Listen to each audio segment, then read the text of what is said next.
Discutimos este orçamento para 2023, discutimos num momento de incerteza, num momento pós-pandémico, ou pelo menos supostamente pós-pandémico.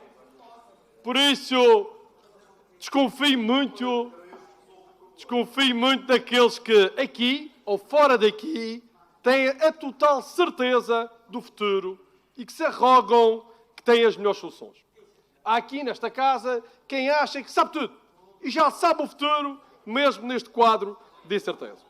E por isso a minha intervenção é no sentido que temos que sim, que refletir, contribuir com medidas adequadas, mas temos que ter a disponibilidade adequada para tomar as medidas ajustadas à realidade.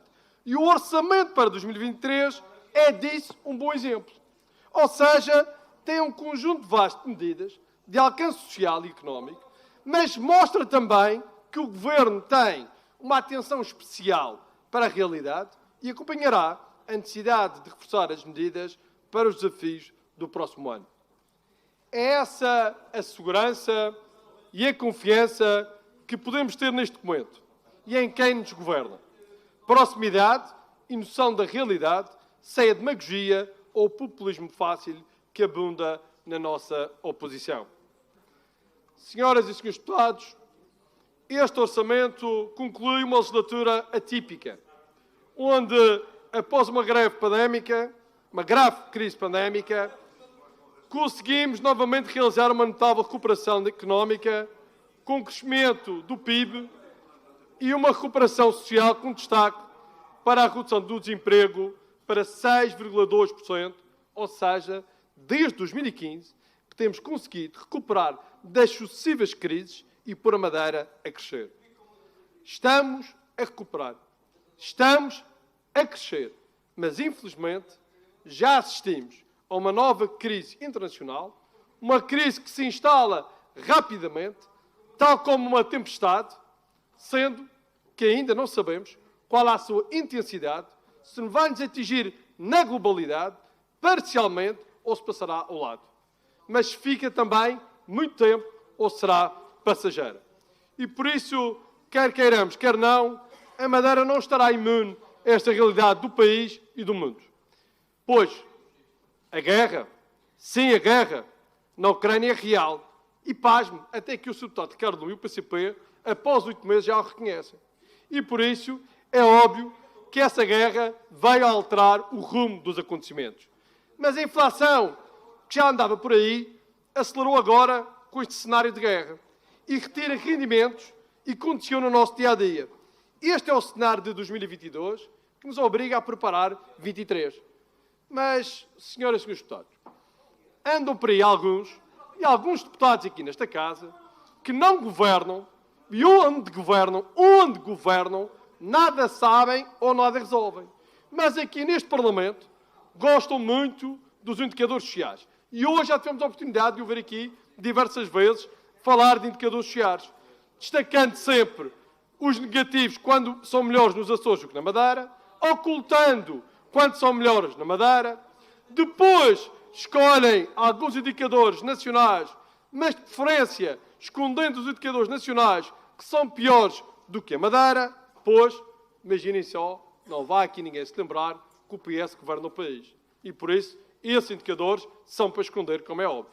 E por isso, estes deputados que aqui estão, escolhem indicadores sociais como se estivessem num buffet estatístico. Vão escolhendo o que lhes apetece. Vão entrando aqui, claramente, como fosse um buffet. E reduzem a política a números e não às soluções para as pessoas. E por isso, quando faz lembrar, ainda bem que o Sr. Deputado Sérgio Gonçalves reagiu, porque é para si agora. Quando nós não sabemos mais, ou sentimos que o barco está a afundar, agarramos ao que podemos para sobreviver. E é assim, infelizmente, a história do Partido Socialista da Madeira. Nas últimas décadas, mesmo quando o Sr. Deputado não estava por aí.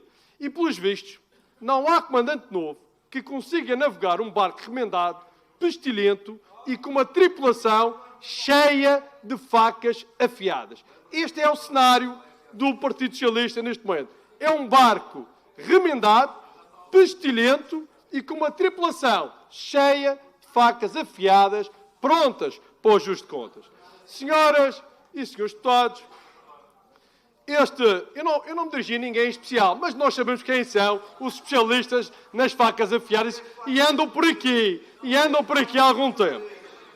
O Orçamento Regional para 2023, minhas senhoras e senhores deputados, é um orçamento social, pois tem medidas de grande alcance no dia-a-dia da nossa população, como foi já hoje referidas aqui pelo Sr. Secretário das Finanças, pois um orçamento, senhoras e senhores deputados, um orçamento que tem 1.100 milhões, melhor, mais de 1.100 milhões na área social, é certamente um orçamento social, com mais de 442 milhões de euros para a área da saúde, com destaque, como já foi dito aqui hoje, para o dobro no programa de recuperação de cirurgias, consultas e dos exames. Mas, senhoras e senhores deputados, infelizmente, quero recordar que este programa começou com 1,5 milhão de euros.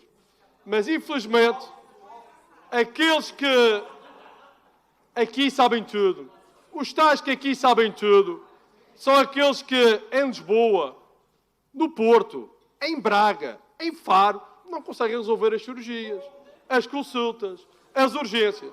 Mas aqui na Madeira, pasme-se, aqui na Madeira, neste confortozinho parlamentar, neste quentinho parlamentar que ainda gozam, sabem tudo e têm opinião sobre tudo.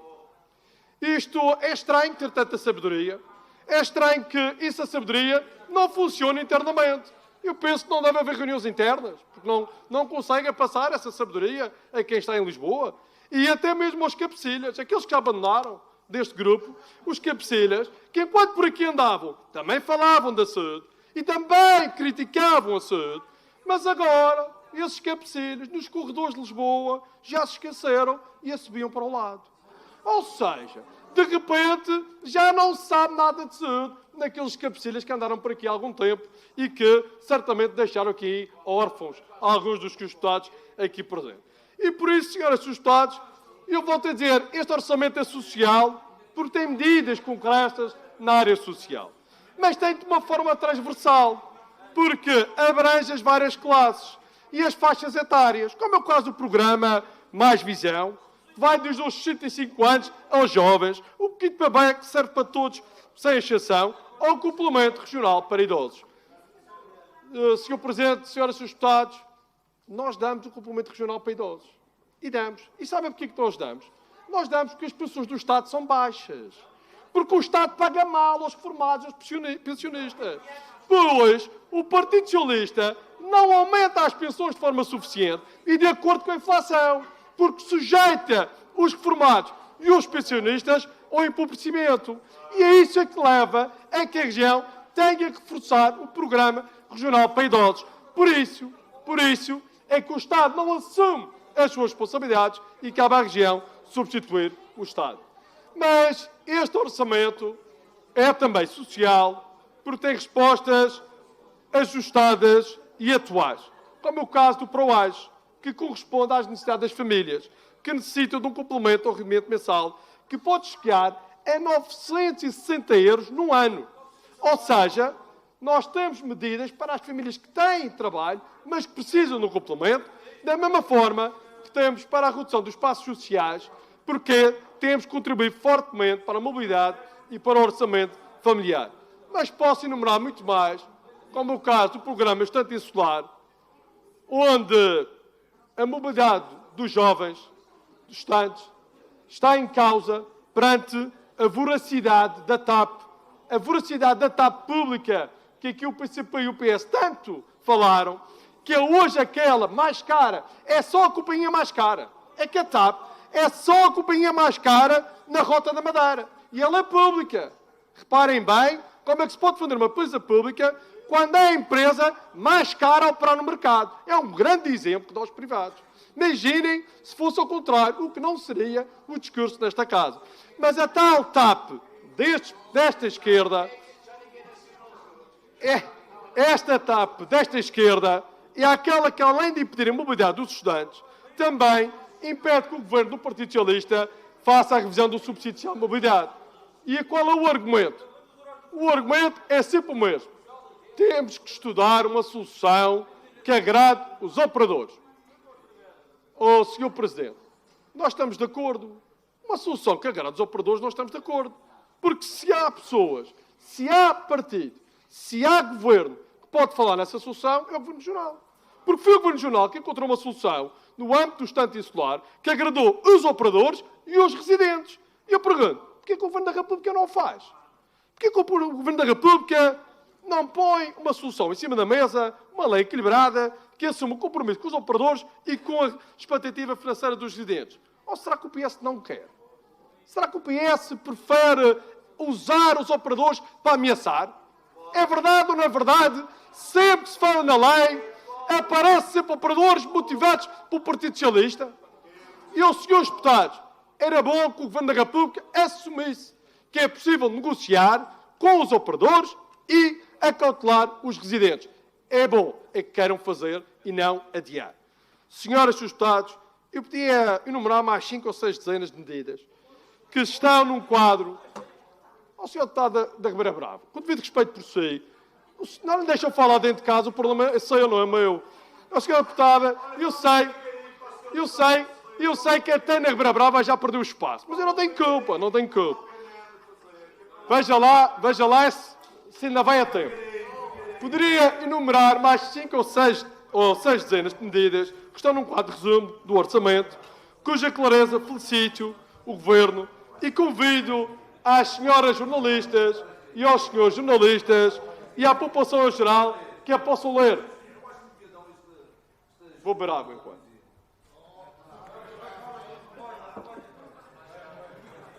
Mas eu convido-os a ler o quadro.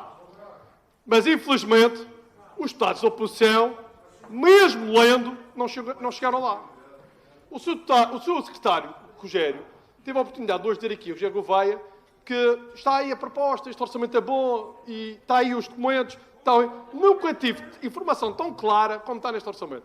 E mesmo assim, a oposição não chegou lá. E eu pergunto, não chegou lá porquê? Porque não percebem? Não acredito. Ou então é porque não os deixam perceber. Porque quem os manipula não os deixa. Pois é mais fácil escrever-lhes um guião que desde 2019 é realizado por quem não hesita e quem não esconde a preferência por Lisboa, e até porque nós sabemos que quem escreve esse guião, na primeira oportunidade, regressou para Lisboa. E por isso nós sabemos quem escreve o guião do Partido Socialista aqui nesta Assembleia. E por isso, perante esta realidade evidente, é impossível que o Partido Socialista assuma aquilo que é a realidade. Este é o 9º orçamento consecutivo a baixar impostos. Mesmo a meio do Covid, baixamos impostos. Nós temos uma redução de 95,8 milhões de euros. Numa região que é a que mais baixa impostos em Portugal desde 2015. Mesmo com estas crises que eu falei, saúde pública e crises económicas, mas o que é que se ouve? Mais. Reclamam por mais. Eu pergunto, é preciso... Não podemos ignorar ou esconder uma realidade. Se a Madeira, e ainda bem que o Sr. Presidente do Governo e o Sr. Estado das Finanças não o fazem, se a Madeira, eu agora vou fazer aqui um exercício, se a Madeira seguisse a política nacional, política fiscal nacional, a tal política do Partido Socialista, a política fiscal socialista, sabe a senhora Deputada o que é que aconteceria? Nós, neste orçamento, os madeirenses todos pagariam mais 95,8 milhões de euros. Ou seja, 80% dos madeirenses não teriam uma redução de 30% do IRS. Os madeirenses não teriam 30% de redução se fosse a política fiscal nacional do Partido Socialista. As empresas da Madeira não pagariam menos 21 milhões de euros se fosse a política socialista. E mais digo, voltando aqui ao IRS, senhoras e senhores, neste momento, o agregado familiar pode poupar entre 566 euros por ano até 4.132 euros. E isto só é possível na Madeira porque não seguimos a política fiscal socialista. E por isso, o que é que vemos? Primeiro, vemos o Partido Socialista a negar uma realidade. É que em Portugal não se baixa impostos. Mas aqui é fácil pedir, porque não se governa. Porquê que eles pedem aqui? Porque não governam. E é fácil pedir-se a responsabilidade É fácil. Onde tem a responsabilidade? São campeões dos impostos. E por isso, senhoras e senhores deputados, desde 2016, o verdadeiro campeão da cobrança de impostos em Portugal é o Partido Socialista. E mais, e esse papel, durante alguns anos, teve o PCP de mão dada também. E por isso, senhoras e senhores deputados, sobre este papel do Partido Socialista, nós já conhecemos. Sr. Deputado Ricardo Lume, deixe-me só dirigir aqui uma palavra que eu gostaria que o Sr. Deputado e os restantes pudessem ouvir um pouco, se não se importa. É que este papel de pedir não é só do PS. Há outros que também gostam de pedir facilmente. Existe aqui um partido nesta Assembleia que gosta muito de falar e de exigir aos outros, sim, um partido que é partido, mas que não gosta que lhe chamem de partido. Não gosta. Partido é só para receber subvenções da Assembleia. O resto é movimento e é pelo povo por preferência. Mas para receber o dinheirinho da Assembleia, já são partido, porque assim interessa. Quando é para falar ao povo, o partido já não interessa, que esses cá não prestam. Os partidos cá não prestam. Mas quando é para receber, são os primeiros na Secretaria para receber o cheque. E por isso, esse partido, que é partido, mas que não gosta que lhe chamem de partido, convive mal com as críticas ou com as verdades. Pois ataca os impostos nesta Assembleia, mas no poder autárquico gosta e gosta muito das taxas e dos impostos. Ano após ano, sobe a carga fiscal sobre os munícipes. Aumenta a receita fiscal. Abusa das taxas, mesmo das ilegais. Não esgota a redução do IRS, mas aqui pedem a redução do IRS. Pasme-se. Aqui exigem redução do IVA. Na Câmara querem o IVA. Vamos lá ver o que é que isto dá. Ou seja, para o JPP, sim, tive que ter o nome do partido, para o JPP, os impostos regionais nada servem. Mas os impostos municipais servem. Isso servem. Mesmo para cometer ilegalidades. E por isso, estamos entendidos relativamente à postura, à coerência de cada um nesta casa. Senhoras e senhores deputados, se este orçamento tem um cariz social, também tem uma forte redução fiscal e tem um forte compromisso na sustentabilidade ambiental, que muitos gostam de aqui falar como fosse uma cotada das próprios deputados. Por isso, nosso compromisso com a sustentabilidade ambiental, com os recursos naturais, com o combate às alterações climáticas, assim como com a sustentabilidade financeira, fundamental para o nosso futuro. E sobre esta sustentabilidade financeira, permitam-me que destaque a importância da revisão da Lei de Finanças Regionais. A Lei de Finanças Regionais foi, claramente, um grande avanço nesta legislatura. Foi com a nossa proposta de revisão da Lei de Finanças que se reuniu um consenso nesta Casa e que agora esperemos que esse consenso também exista entre os governos regionais e o Governo Nacional. Permitam-me que registre o passo determinado dos governos regionais na constituição de um grupo de trabalho liderado pelo professor Paz Ferreira. Da mesma forma que eu sei que para alguns pode ter sido difícil aquilo que eu vou dizer agora, mas vou ter que dizer, da mesma forma que registrei as recentes palavras do Ministro das Finanças, esperando que agora, no seu regresso a Lisboa, não afete ou perturbe tal disponibilidade e que o vírus socialista não seja mais forte que a suposta vontade do Ministro. Espero que o Sr. Ministro não se esqueça daquilo que disse, porque nós já estamos cansados, ao fim de tantas décadas, ouvir ministros, mas depois apanham aquele avião, a altitude rebenta completamente as ideias. E por isso espero que essa manifestação seja contínua e não se fique pela simpatia local. A revisão da Lei de Finanças é estrutural para o nosso futuro, pois hoje o Estado não transfere as verbas correspondentes com as suas obrigações constitucionais e de soberania. Um Estado que, ano após ano, reduz as transferências na proporção e na importância das suas autónomas, um Estado que adia e não atribui competências e ferramentas para melhorarmos a nossa sustentabilidade financeira e social e remete constantemente as regiões autónomas para a humilhação e para a submissão orçamental, recusando dezenas e dezenas de propostas que não são partidárias, mas sim direitos que não nos são reconhecidos. O exemplo da não atribuição, logo no Orçamento de Estado, o último, mas podia dizer os últimos 7, desde 2016, o PS não falha. O PS não falha. Alguns ainda oscilaram, mas já quem não falha é o PS. Chumba tudo o que é da Madeira. O exemplo da não atribuição, logo no Orçamento de Estado, é das verbas do hospital, que obrigam uma submissão orçamental que não se entende. Porque mesmo mais tarde que venham a distribuir as respectivas verbas, não se percebe porque é que já não fica cautelado no Orçamento de Estado. Porquê que há uma necessidade de submissão orçamental entre o Governo Regional e o Governo da República, quando poderá ficar logo clarificado. Mas não, há claramente uma intenção de submissão orçamental. Não se entende, por exemplo, na área das despesas da saúde dos seus funcionários do Estado, não assumindo as despesas dos subsistemas de saúde. E eu faço uma pergunta aos polícias, aos militares. Sabe o que é que vos acontecia se não fosse o Governo Regional? Chegava uma farmácia, hoje, não era há 10 anos, hoje, e não tinham os descontos para os medicamentos. Ou então, eram recusados por dívida. Mas, iam ao estabelecimento público de saúde e tinham que pagar. Tinham que pagar, não tinham acesso gratuito ao ensino, ao sistema. Ou seja, tudo porque o Estado, o Governo da República, o Primeiro-Ministro e o PS abandonou estas forças de segurança. Isto é uma vergonha.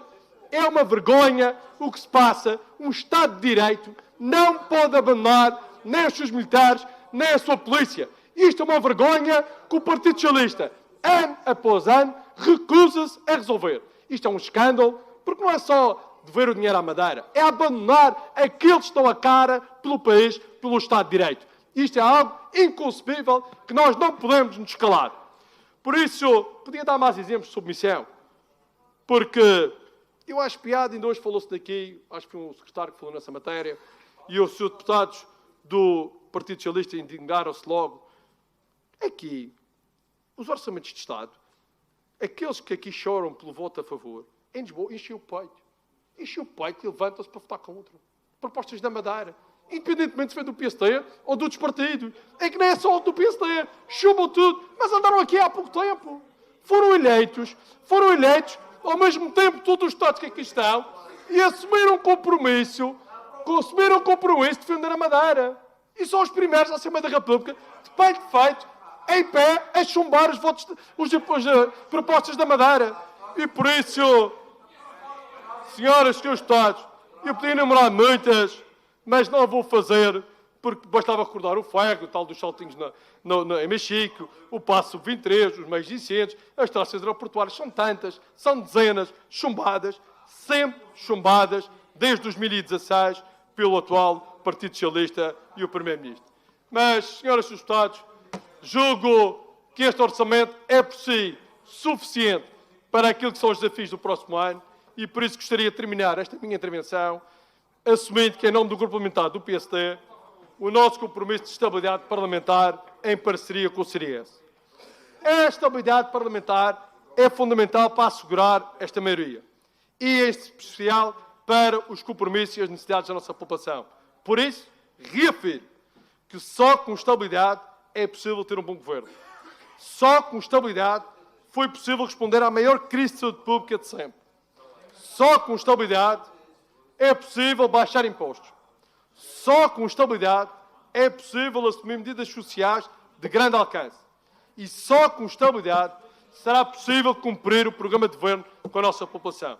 Pois, para nós, deputados da maioria, como também para os membros do governo, e em especial para o nosso Presidente, o nosso maior compromisso, nós não hesitamos, é a favor da Madeira. Muito obrigado.